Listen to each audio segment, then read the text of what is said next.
Hello ಗೆಳೆಯರೆ, ನಮ್ಮ ಮಿಂಡ್ರಿ ಬೆಕ್ಕು ಆಸ್ಪತ್ರೆಗೆ ಹೋಗ್ಬಿಟ್ಟು ಒಂದು ಮಗುನ ಎತ್ತಾಕೊಂಡು ಓಡೋಗುತ್ತೆ. ಮಗುನ ಎತ್ತಾಕೊಂಡು ಓಡಿ ಮನೆಗೆ ಹೋಗ್ಬಿಟ್ಟು ಚಾಕುನ ಫುಲ್ ಶಾಪ್ ಮಾಡುತ್ತೆ. ಚಾಕುನ ಶಾಪ್ ಮಾಡಿ ಮಗುನ ಮುಂಜಿ ಮಾಡೋಣ ಅಂತ ಮುಂಜಿ ಮಾಡಿಬಿಟ್ಟು ಮಗುನ ಸ್ನಾನ ಮಾಡಿಸುತ್ತೆ. ಮಗುನ ಸ್ನಾನ ಮಾಡಿದ ತಕ್ಷಣ ತನ್ನ ಫ್ರೆಂಡ್ ಹಂದಿಗೆ ಕಾಲ್ ಮಾಡುತ್ತೆ. ಬಾ ಮಚ್ಚ ಎಣ್ಣೆ ಹೊಡೆಯೋಣ ಅನ್ನತ್ತೆ. ಹಂದಿ ಎಣ್ಣೆ ತಗೊಂಡು ಏರೋಪ್ಲೇನಲ್ಲಿ ಬರುತ್ತೆ. ಹಂದಿ ಬಂದು ಕೂತಿದ ತಕ್ಷಣ ನಮ್ಮ ಮಿಂಡ್ರಿ ಬೆಕ್ಕು ಆಮ್ಲೆಟ್ ಮಾರೋಕ್ಕಾಗಲಿ ಅದು ಬುಲ್ಡೆ ಒಂದ್ಬಿಟ್ಟು ಅದನ್ನು ಸಾಯಿಸಿ ಕಟ್ ಮಾಡಿ ರೋಸ್ಟ್ ಮಾಡುತ್ತೆ. ಅದನ್ನ ಫುಲ್ ರೋಸ್ಟ್ ಮಾಡಾದ್ಮೇಲೆ ಇವಾಗ ಅದನ್ನ ತಿನ್ನೋಣ ಅಂತ ಕೂತ್ಕೊಂಡು ಮಗು ಜೊತೆ ತಿಂತಾ ಇರುತ್ತೆ. ಅದನ್ನ ತಿಂದಿದ ತಕ್ಷಣ ಮಗುಗೆ ಹಾಲು ಕುಡಿಸಿ ಆಮೇಲೆ ಇದೆಲ್ಲ ಮಾಡ್ತಿರೋದು ಕೆಟ್ಟದ್ದು ಅಂತ ಯೋಚನೆ ಮಾಡುತ್ತೆ. ಆಮೇಲೆ ಮಗುನ ವಾಪಸ್ ಕೊಟ್ಟು ಇನ್ನೇನಿದು ವಾಪಸ್ ಮನೆಗೆ ಹೋಗಬೇಕು ಅಷ್ಟೊತ್ತಿಗೆ ಮೊಲ ಬಂದು ಇದು ಕುಡಿಯುತ್ತೆ. ಮೊಲ ಇದು ಕುಡಿದ್ಬಿಟ್ಟು ಇದನ್ನ ಆಚೆ ಮರ ಹತ್ರ ಕಟ್ಟಾಕಿ ಚಾಕುನ ಶಾಪ್ ಮಾಡ್ತಾ ಇರುತ್ತೆ. ಅಷ್ಟೊತ್ತಿಗೆ ನಮ್ಮ ಮಿಂಡ್ರಿ ಬೆಕ್ಕು ತನ್ನ ಫ್ರೆಂಡ್ ಪ್ಯಾಂಡಾಗೆ ಕಾಲ್ ಮಾಡಿ ನಿಂಗೆ ಮುಕ್ಲಿ ಕೊಡ್ತೀನಿ ಬಾ ನನ್ನ ಕಾಪಾಡು ಅನ್ನತ್ತೆ.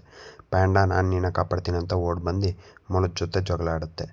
ಆಮೇಲೆ ಮಿಂಡ್ರಿ ಬೆಕ್ಕನ್ನ ಕಾಪಾಡಿ ಇದು ಫುಲ್ ಮೊಲದು ರೋಸ್ಟ್ ಮಾಡಿ ಮೊಲನೆಲ್ಲ ರೋಸ್ಟ್ ಮಾಡಿಬಿಟ್ಟು ಇಬ್ಬರು ಎಣ್ಣೆ ಹೊಡ್ಕೊಂಡು ಮೊಲ ತಿನ್ಕೊಂಡು ನೆಗಾಡ್ತಾರೆ.